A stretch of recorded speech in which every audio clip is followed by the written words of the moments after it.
Alright, hey guys, today I'm going to be showing you my banana bread recipe. I like to make either banana muffins out of this recipe or banana bread as a loaf form.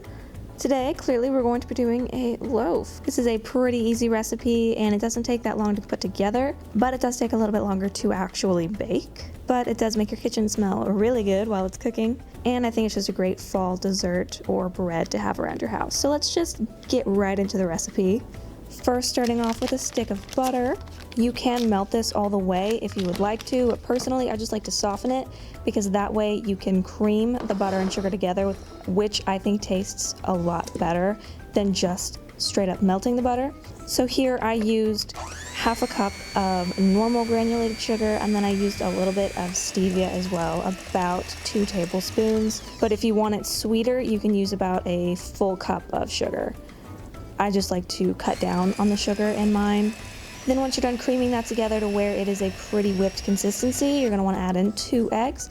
Whisk that together, or you continue to cream it if you want. Doesn't matter, but I just used a whisk.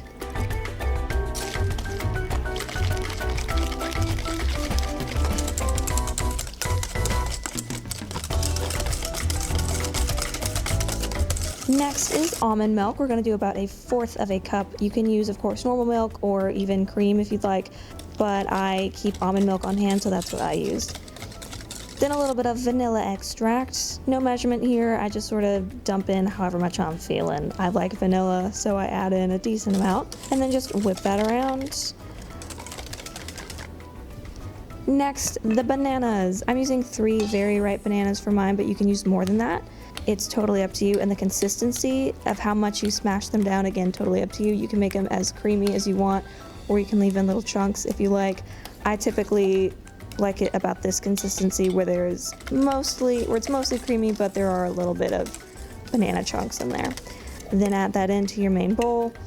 And now we're going to start adding in the dry ingredients. So it's going to be 2 cups of flour, but I add them in 1 cup at a time, just so that I can get everything mixed together slowly.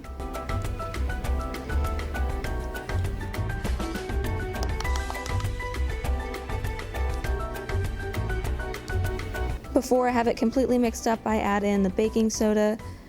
That was about 1 teaspoon, and then a little bit of salt, which the salt I didn't measure, I just sort of, a couple little shakes. Then I continued to mix that all up until it was completely combined. Now adding it into the oiled up pan. You can see this is a pretty thick consistency. If you want it to be a little bit thinner, you can add in more bananas, or you can add in more milk if you would like a thinner consistency for your batter, but I like it to be a little bit thicker.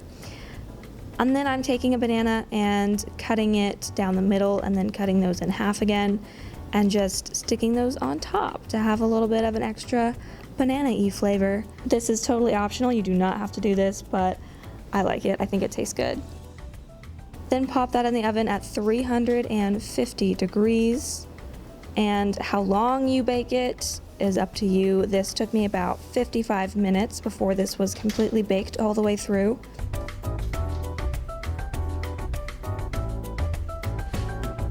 Of course, take some butter and butter up the top. And you can add whatever toppings you like, nuts, chocolate chips, whatever, or nothing if you don't want anything, just butter. I personally like cinnamon sugar on top of mine. I'm a huge cinnamon sugar fan, so I just mixed up some sugar and cinnamon in a cup and then sprinkled that over the top. But again, whatever you want to top it with, totally up to you. Another thing that I sometimes love to do with my banana bread, but I didn't do it this time, is adding chocolate chips into the batter. I think that tastes really good and adds some extra sweetness, especially because I do cut back on the sugar in my recipes generally. Yeah, there it is. There's the final product. Like I said, a great fall dessert. I love having banana bread just like around the house, especially in the fall. Simple, easy to make, and if you would like to cut down on the bake time, just put them in muffin tins instead of a loaf form, and then they only take like 15 minutes to bake. Anyway, that's it. I hope you enjoyed this video, guys. If you did, you can give it a thumbs up. You can also subscribe to me if you want. I put out new videos every single week, and let me know in the comments below what kind of videos you would like to see. Thanks for watching. Hope you have a great rest of your day. Bye, guys.